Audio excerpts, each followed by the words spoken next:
요한복음 7장 37절에서 39절 우리 한 목소리로 읽도록 하겠습니다. 명절 끝날 곧 큰 날에 예수께서 서서 외쳐 이르시되 누구든지 목마르거든 내게로 와서 마시라. 나를 믿는 자는 성경의 이름과 같이 그 배에서 생수의 강이 흘러 나오리라 하시니 이는 그를 믿는 자들이 받을 성령을 가리켜 말씀하신 것이라. 예수께서 아직 영광을 받지 아니하셨으므로 성령이 아직 그들에게 계시지 아니하시더라. 아멘. 사랑의 하나님, 이 시간 하나님의 성령의 놀라운 능력으로 주의 말씀을 전하게 하시고 말씀을 전하는 자나 듣는 자나 주님의 은혜 가운데 주님과 동행할 수 있도록 축복하여 주시옵소서. 살아계신 예수님의 이름으로 기도합니다. 아멘. 구약 성경은 태초에 하나님이 천지를 창조하시니라 말씀하시는 창세기 1장으로부터 시작됩니다. 성경은 온 세상과 온 우주의 근원을 명시하고 있습니다. 하나님께서 천지를 창조하신 창조자이고 온 우주는 그로 말미암아 생겼다는 것입니다. 언제 어떻게 창조되었다는 말씀은 없어도 누가 왜 창조하였다는 말씀은 있습니다. 하나님께서는 하나님의 영광을 드러내기 위해서 세상을 창조하셨습니다. 시편 19편 1절에 하늘이 하나님의 영광을 선포하고 궁창이 그의 손으로 하신 일을 나타내는도다라고 말씀합니다. 하늘과 궁창을 비롯한 모든 피조물들은 하나님의 영광을 선포하며 하나님의 존재를 모두가 알 수 있도록 계시하고 있다는 것입니다. 또한 이사야서 43장 21절에 이 백성은 내가 나를 위하여 지었나니 나의 찬송을 부르게 하려 함이라고 말씀하십니다. 인간들을 창조하신 이유도 하나님께 영광 돌리는 찬송을 부르게 하기 위해서라고 합니다. 그래서 웨스트민스터 소요리 문답 1번은 사람의 제일 되는 목적은 하나님께 영광을 돌리고 그를 영원토록 즐거워하는 것입니다 라고 정리하고 있습니다. 하나님께서는 자신의 사랑과 공의와 신실하심을 드러내고 그에 합당한 반응인 예배와 찬양을 받으시기 위해서 온 세상과 우리 인간들을 지으셨다는 것입니다. 우리는 다빈치를 볼 수는 없지만 모나리자라는 그의 작품을 통해 그를 이해하고 찬사를 보낼 수 있는 것처럼 우리는 하나님의 작품인 피조물들을 통해서 계시된 하나님을 이해하고 하나님을 찬양할 수 있습니다. 신약 성경은 태초에 말씀이 계시니라, 이 말씀이 하나님과 함께 계셨으니 이 말씀은 곧 하나님이시라 하시는 요한복음 1장 말씀으로 시작합니다. 물론 마태복음이 요한복음 앞에 편집됐지만 시간적으로 가장 최초의 내용을 서술한 것은 이 요한복음 1장이라고 볼 수도 있겠습니다. 태초에 창조 전부터 존재했던 하나님의 말씀은 성자 예수님을 말합니다. 3절에 보면 만물이 그로 말미암아 지은 바 되었으니 지은 것이 하나도 그가 없이는 된 것이 없느니라 하시며 예수님도 천지를 창조하신 하나님이라고 말씀하고 계십니다. 사도 요한뿐만 아니라 사도 바울도 골로새서 1장 16절에서 만물이 그에게서 창조되되 하늘과 땅에서 보이는 것들과 보이지 않는 것들과 혹은 왕권들과 주권들이나 통치자들이나 권세들이나 만물이 다 그로 말미암고 그를 위하여 창조되었다고 기록했습니다. 예수님은 성부 하나님과 함께 천지를 창조하신 성자 하나님인데 볼 수 없는 성부 하나님을 계시하기 위해서 드러내고 보여주기 위해서 이 땅에 오셨다는 것입니다. 그래서 골로새서 1장 15절에는 그는 보이지 아니하시는 하나님의 형상이요 라고 말씀하고 있습니다. 이처럼 구약과 신약의 첫 부분은 하나님과 예수님이 하나님의 영광을 위하여 천지를 창조하신 사실로 시작하고 있습니다. 이 세상과 우리는 그분의 피조물이고 그분께 영광을 돌리고 찬양하기 위해서 이 땅에 존재하고 있다는 것입니다. 그러나 하나님의 말씀이시고 하나님의 본체이신 예수님이 인간의 몸을 입고 이 땅에 오신 이유는 하나님의 존재를 드러내기 위해서뿐 아니라 우리를 구원하고 하나님의 자녀 삼으시기 위해서입니다. 하나님께 영광 돌려야 할 인간들이 하나님을 거역하고 떠나서 죄에 빠져 비참하게 살고 있었기 때문입니다. 피조물이 죄에 빠져 하나님께 영광을 돌리지 않으면 그 존재의 의미는 상실되는 것이고 그 결과 소멸될 수밖에 없는 것입니다. 존재의 의미가 상실되면 더 이상 존재할 이유가 없으므로 소멸되는 것은 어쩌면 당연합니다. 그래서 인간은 120년도 못 살고 죽는 것입니다. 한번 생각해 보겠습니다. 만일 세계적인 성악가 파바로티가 살았을 때 어느 순간 노래를 안 하기로 결정을 했다고 합시다. 그는 가족들과 친구들에게는 살아있지만 이 성악가로서는 존재하지 않고 소멸된 것이나 다름이 없을 것입니다. 우리가 계속해서 존재하기 위해서는 하나님과의 관계를 회복하고 하나님께 영광을 돌리는 삶을 살아서 그 존재의 의미를 되찾는 방법밖에 없습니다. 그런데 우리 스스로는 하나님과의 관계를 회복할 수가 없습니다. 그래서 예수님께서 이 땅에 오셔서 피조물로서의 존재의 의미를 회복하는 그런 삶을 사셨습니다. 그러한 예수님을 구세주와 주로 영접한 사람은 이 예수님과 연합되어 예수님과 같은 존재로 인정받고 예수님처럼 살 수 있는 능력도 공유받게 됩니다. 예수님과 연합은 세례로 설명이 됩니다. 세례는 한 존재와 다른 존재가 하나가 되는 의식입니다. 갈라디아서 3장 26절 27절에 너희가 다 믿음으로 말미암아 그리스도 예수 안에서 하나님의 아들이 되었으니 누구든지 그리스도와 합하기 위하여 세례를 받는 자는 그리스도로 옷 입었느니라 말씀하십니다. 예수의 이름으로 세례를 받은 우리는 예수라는 옷을 입고 예수님과 같은 존재가 되었다고 하나님께로부터 인정을 받습니다. 그래서 예수님의 죽음과 부활과 영생을 함께 공유받게 되었고 하나님의 아들이라 불리우게 되었던 것입니다. 또한 우리는 예수님을 영접하고 믿을 때 성령의 세례를 받음으로 성령님과도 하나가 됩니다.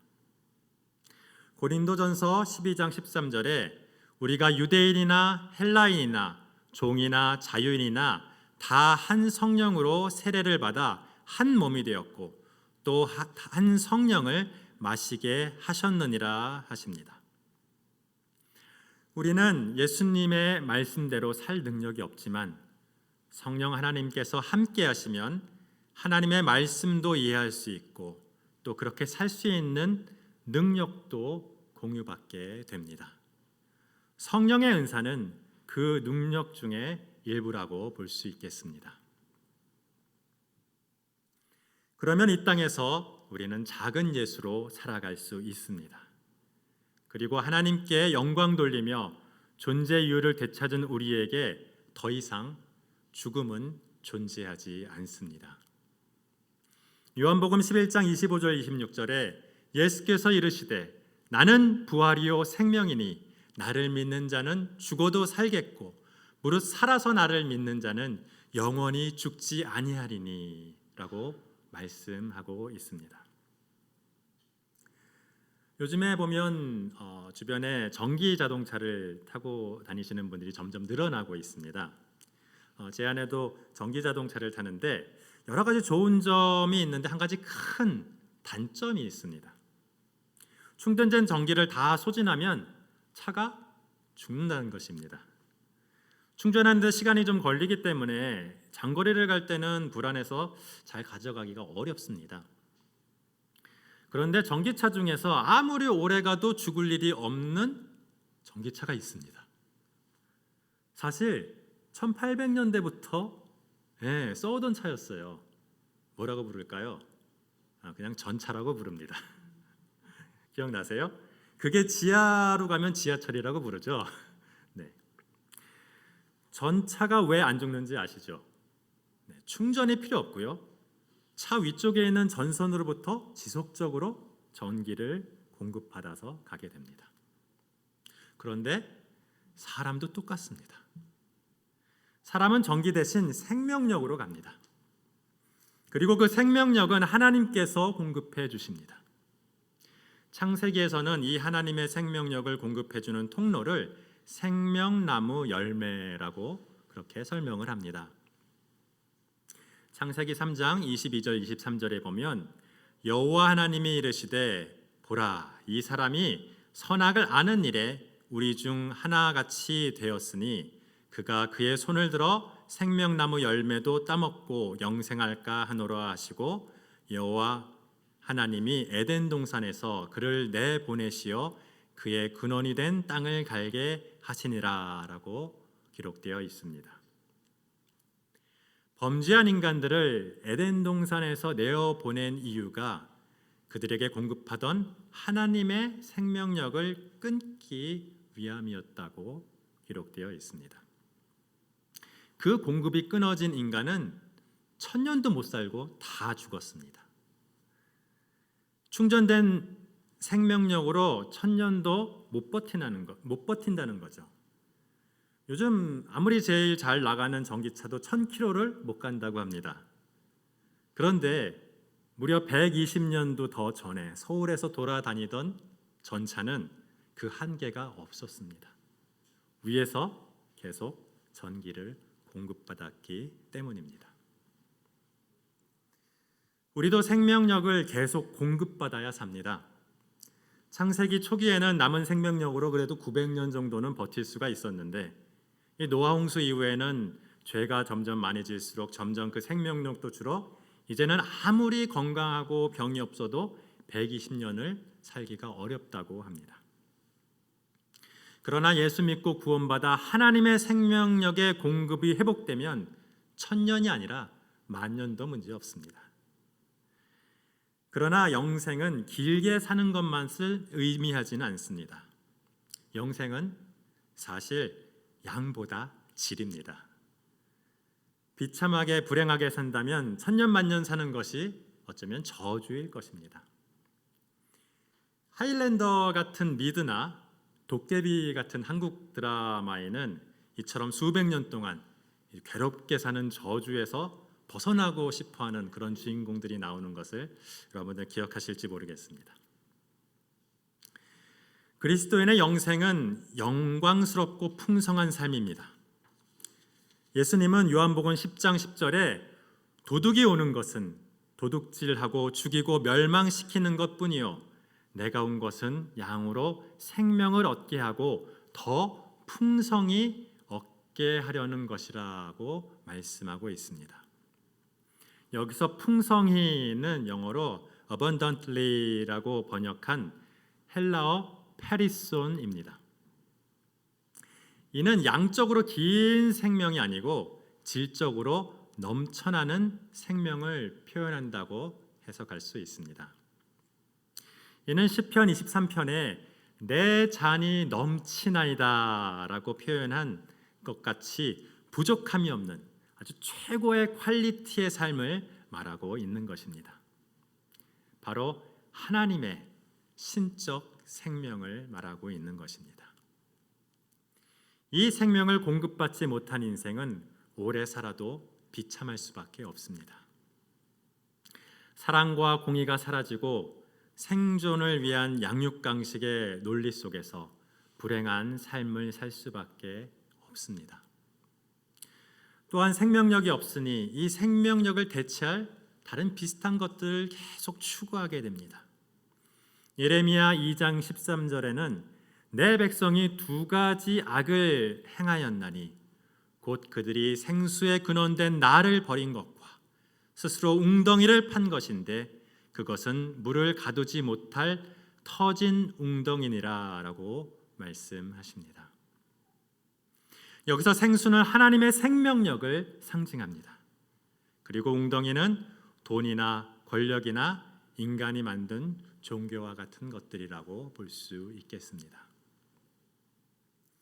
인간은 하나님의 생명력이 끊어지자 영적으로 목이 말라 생명력을 찾습니다. 그러나 그 생명력을 찾지 못하자 이를 대신할 것들을 만들어냅니다. 그것들을 웅덩이로 표현하는데 그나마도 물을 가두지 못할 웅덩이라고 합니다. 그래서 모든 인간은 절망합니다. 대부분은 돈이나 권력이나 종교적 성취를 갖지 못하기 때문입니다. 그러나 돈이나 권력이나 종교적 성취를 가진 극소수의 인간들도 절망합니다. 애써 모은 그 웅덩이의 물은 먹을 수 없는 썩은 물이기 때문입니다. 그 썩은 물은 우리의 생명을 연장시킬 수 없을 뿐더러 그 영혼의 갈망도 만족시킬 수 없습니다. 그 웅덩이의 물을 추구한 결론은 전도서 1장 2절 말씀처럼 헛되고 헛되며 헛되고 헛되니 모든 것이 헛되도다라고 볼 수 있겠습니다. 생수는 고인물이 아닌 흐르는 물이어야만 합니다. 샘물과 같이 계속 솟아나는 물이어야 깨끗하여 먹을 수가 있습니다. 오직 하나님으로부터 공급된 생수여야만 먹을 수 있고 그 영혼의 목마름을 해결할 수 있다는 것입니다. 그런데 인간 스스로 하나님께 돌아가 이 생수를 공급받을 수 없으니 예수님께서 우리를 찾아오셔서 우리에게 이 생수를 베푸시는 것입니다. 이것이 복음이고 이를 받아들여 예수님을 영접하면 그때부터 생명의 근원 되신 예수님께서 생수를 공급하여 주실 것입니다. 우리에게 생명력을 지속적으로 영원히 공급하여 주실 것이라는 말씀입니다. 아멘. 예수님은 이 복음을 오늘 본문에서 외치고 있는 것입니다.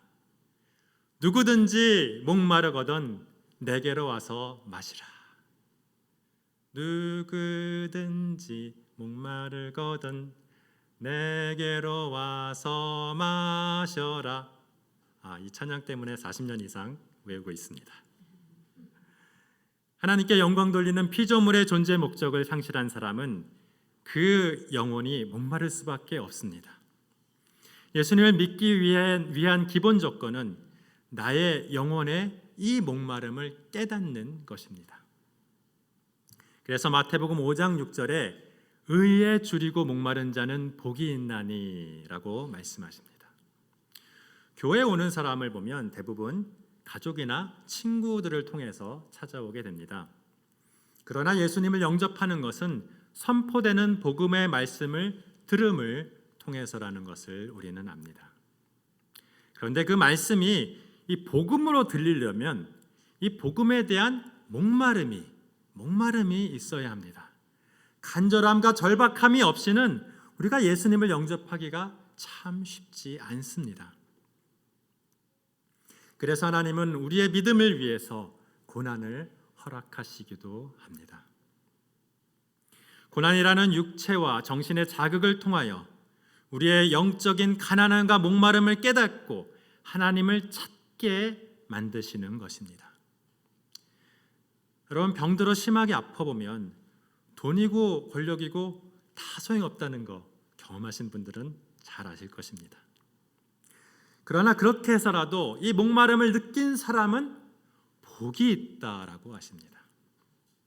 왜냐하면 예수님을 영접하고 예수님께 나와 이 생명력을 공급하는 이 생수를 마실 수 있기 때문에 그렇습니다. 그리고 예수님은 누구든지 와서 마시라고 합니다. 누구든지. 마실 수 있는 자격은 오직 목마름을 느끼는 것입니다.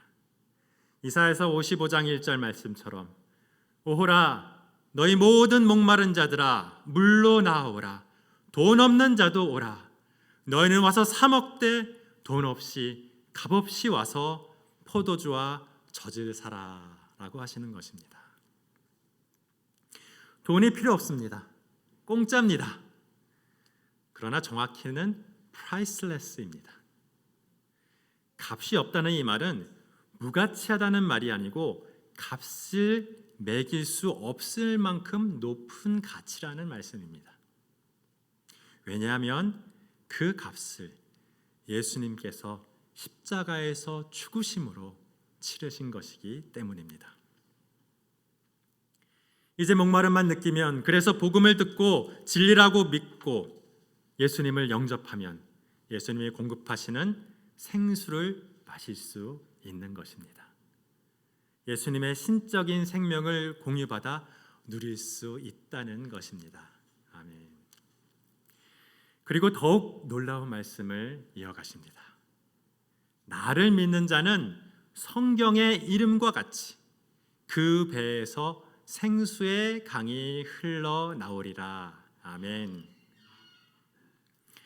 그 생수가 밖에서 공급되는 것이 아니고 믿는 자 안에서 흘러나온다는 말씀입니다.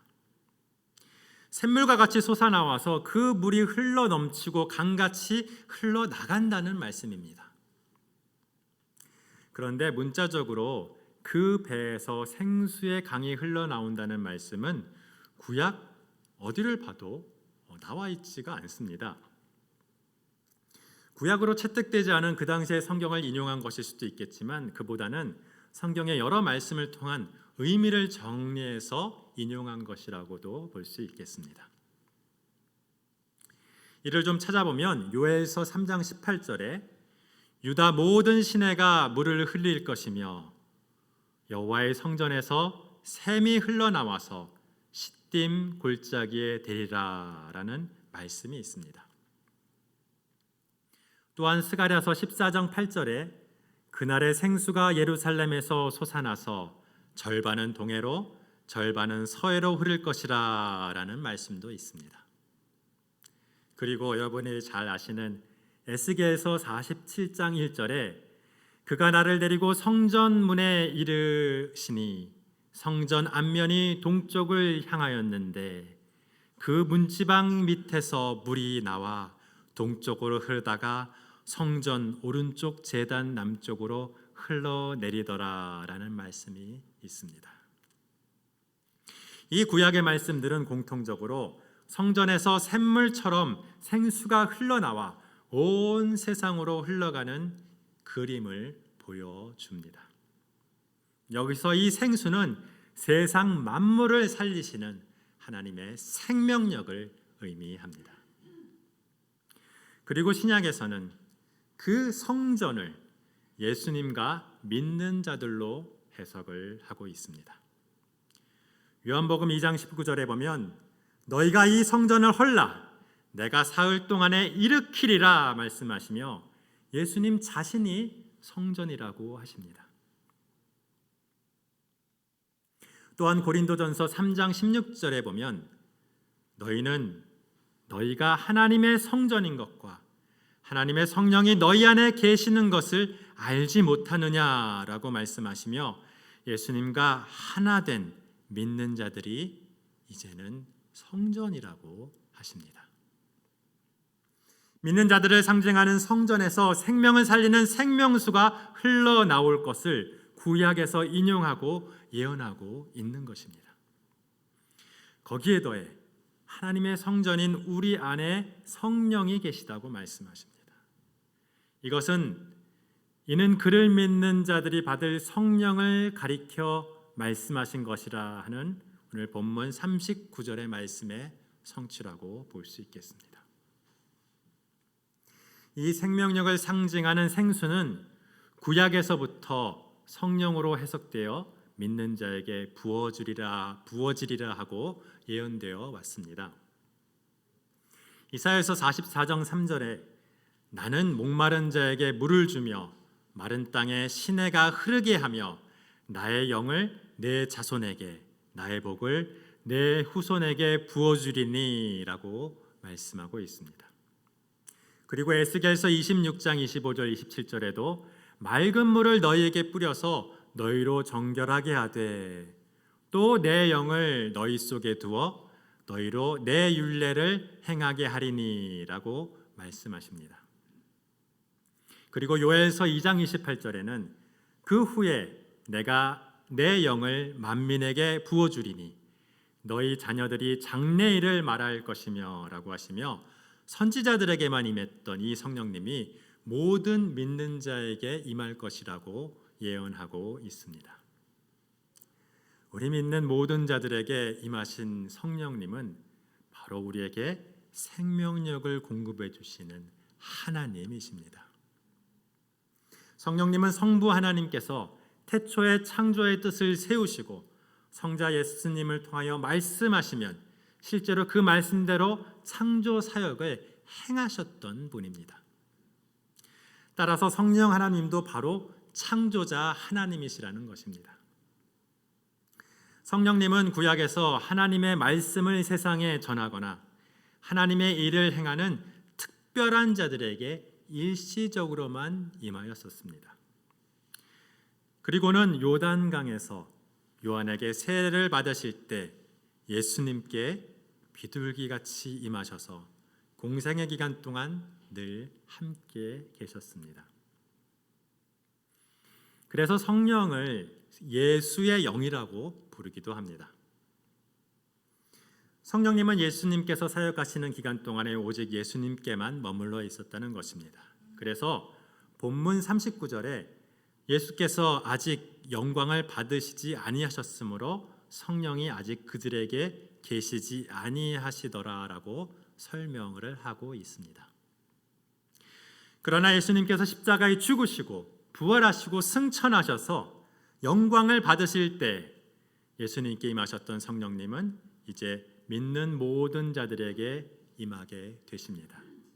그것이 바로 오순절의 성령 강림입니다. 그러면 모든 성도 안에 계신 성령님의 능력은 그 속에서 솟아나는 샘물과 같이 흘러 넘칩니다. 그래서 사도행전 1장 8절에 오직 성령이 너희에게 임하시면 너희가 권능을 받고 예루살렘과 온 유대와 사마리아와 땅끝까지 이르러 내 증인이 되리라고 말씀하십니다. 성령을 받으면 권능을 갖게 됩니다.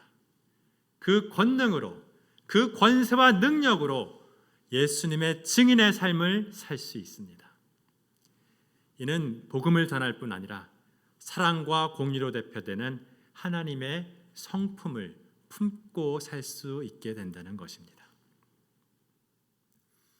이는 이제 그 사람이 가는 곳에는 생명력이 흘러 넘치게 되는 것입니다.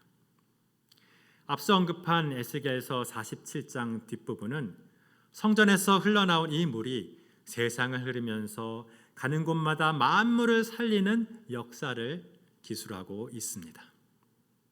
9절에 보면 이 강물이 이르는 곳마다 번성하는 모든 생물이 살고 또 고기가 심히 많으리니 이 물이 흘러 들어가므로 바닷물이 되살아나겠고 이 강이 흐르는 각 처에 모든 것이 살 것이며 라고 하십니다. 그리고 12절에 보면 강 좌우에는 각종 먹을 과실나무가 자라서 그 잎이 시들지 아니하며 열매가 끊이지 아니하고 달마다 새 열매를 맺으리니 그 물이 성소를 통하여 나옴이라. 그 열매는 먹을 만하고 그 잎사귀는 약 재료가 되리라 하십니다. 이처럼 성령이 충만한 성도가 가는 곳마다 그 생명력으로 이 세상을 살리고 아름다운 열매를 맺게 합니다. 이제 우리는 목마른 자가 되어 이 예수님의 초대에 응하기를 원합니다. 우리의 배에서 생수의 강이 흘러나와 그 생명력으로 세상을 살리기를 원합니다. 성령의 놀라운 능력으로 우리의 삶을 통하여 만물을 축복하고 이 땅을 변화시키는 놀라운 역사를 우리 함께 기대합시다.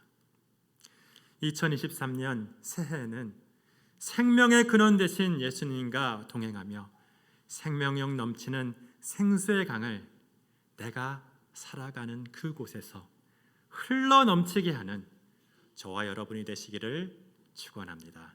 함께 기도하시겠습니다. 사랑해 주님 감사합니다. 우리를 택하시고 부르셔서 생명의 근원 되신 예수님께 초대하심에 감사드립니다. 이제 주님 앞에 나아가 예수님의 생수를 마시오니 우리의 배에서도 생수의 강이 흘러 넘치게 하여 주시옵소서. 그리하여 그 성령의 능력으로 우리가 가는 곳곳마다 주님의 증인으로 이 세상을 살리고 축복하게 하여 주시옵소서. 목말로 죽어가는 영혼에게 하나님의 생명력을 공급하는 작은 예수로 살게 하여 주시옵소서. 예수님의 이름으로 기도드리옵나이다. 아멘.